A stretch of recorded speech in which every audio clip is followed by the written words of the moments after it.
That's good. Ladies and gentlemen, good evening. Thank you for coming here this evening.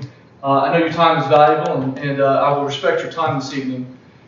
How many here know of someone that has committed suicide? A service member that has committed suicide or struggling with suicide? Well, would you be surprised if I told you that 22 service members a day take their life? 22 veterans a day take their life. The information that I will discuss tonight will help you identify and provide assistance to those in need. You'll be better prepared when you walk out of here this evening to help those in need and also their family members as well. I will discuss the problems surrounding veteran suicide and a recommended course of action and solution, and also as well as the consequences and the results surrounding our action or our inaction as we help those in need.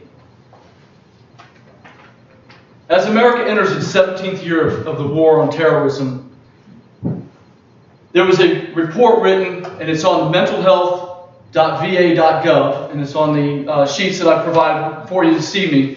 And it says that since 2001, 21% of American service members suffer from a mental health or an addiction problem. That has risen to 41% in 2014.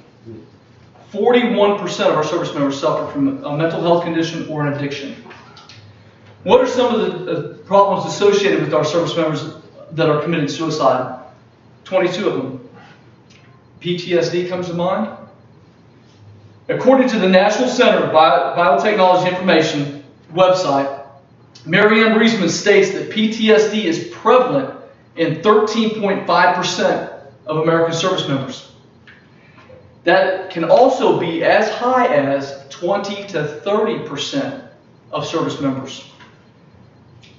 Of those that have deployed to Iraq and Afghanistan, ladies and gentlemen, that is over 500,000 service members that are affected by PTSD. Marion Hammerschmidt goes on to say that the RAND Center Military Policy Research says that 50% of those returning vets seek treatment, and of those 50%, only 1/3 actually receive evidence-based care. The treatment of PTSD and suicidal thoughts range dramatically. On MakeTheConnection.net website, they list the following things to help prevent and treat. Reasonable goals, set reasonable goals. Exercise and sleep, as well as relaxation techniques. If there's a problem and somebody's contemplating suicide, those things might assist, but in the end, somebody's going to need to go to medical. Who do we go to? How do we get them there? Ron Hessler wrote an article on the same website, and he is quoted as saying, the Affordable Care Act does not address the issues surrounding mental health coverage to low-income wages. And he also goes on to say that not requiring mental health benefits as part of the mandated health benefit package is considered one of the weakest of the new health care laws. What are some of the roots of the suicide problem amongst our veterans? Does the lack of medical health care and the lack of treatment at the VA clinics pose a problem? On the VA.gov website, an article is written with regards to the suicide rates. The VA secretary himself is quoted as saying that he is deeply concerned about the suicide problems, and it is his top clinical priority. He also goes on to say in this article that of the 22 service members that take their life every day, 14 of which have absolutely no VA coverage or VA care at all. The misunderstanding of the VA and the red tape associated with the medical health care system is causing a backlog of our service members and their treatment.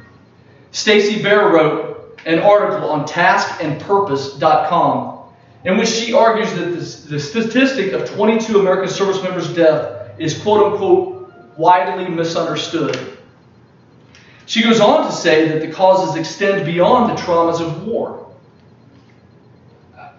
the other part is she doesn't back any of that up in her article. What can we expect in the years to come from our VA system and the treatment of our service members? And Stacey Barr alludes that it goes beyond war and that it's widely misunderstood. The American Suicide Research Continuum website states that of the 72 service members that they interviewed, 33 different options were provided to them, and they all unanimously chose, quote unquote, a desire to end intense emotional distress was one of the reasons that they decided to commit suicide or attempted to commit suicide. That same website also says that mental health illness is up 65% since the year 2000. Congressional bills and money is not going to solve this problem, ladies and gentlemen. An article by Brian Kinsella and Raul Perez Hines, who established a business, Stop Soldier Suicide, or SSS. They are aligned with adjacent agencies to help and assist service members in need. If they are missing a limb, they contact somebody that will help them adjust and help them cope with their missing limb and let them get back into society. They are also leading the way in generating awareness and outreach programs to also assist and help service members in need. There's also should be less wait time in our VA and medical treatment facility clinics to help our service members. A statement in an article on Fortune.com states that the Inspector General report of 2015 found that over 300,000 service members died while waiting for medical health care. They also recognize in that same article that some of them committed suicide. The article also continues to address and goes on to say that service members are also addicted to opioids. In July 2016, the VA, Dr. David Shulkin, the VA clinic, released his memorandum that they also, on the VA.gov website, they said that they created a website or a crisis line, a Veterans Crisis Line, which is available 24 hours a day, 7 days a week, 365 days a year. And since its inception, they have received more than 2.3 million phone calls and 289,000 chats. The VA is working with public and private sectors, with universities and college. They were also working with Bristol Myers and Psych Armor Institute in order to help with the medical treatment of our service members. Ladies and gentlemen, with this national crisis, I would beg to say, with our service members dying 22 a day, how can we sit idly by and watch them in their time of need when they gave so much for us in the defense of our nation so that we can live free? The assistance that we provide to them and to their others will help save their lives. When I was on active duty, I had three statements that I asked.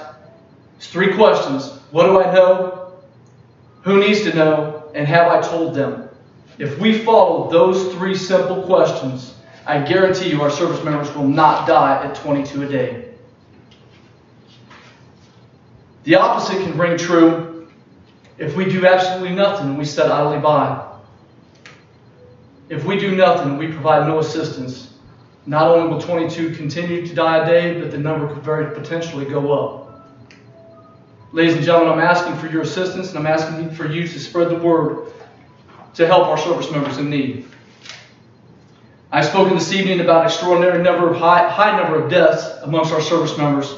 I've also presented and laid out a few items in which to help and assist our veterans. As you leave here this evening, I hope that you are better prepared and able to identify and assist those service members in need. Ladies and gentlemen, thank you very much for coming. Have a good night. Thank you.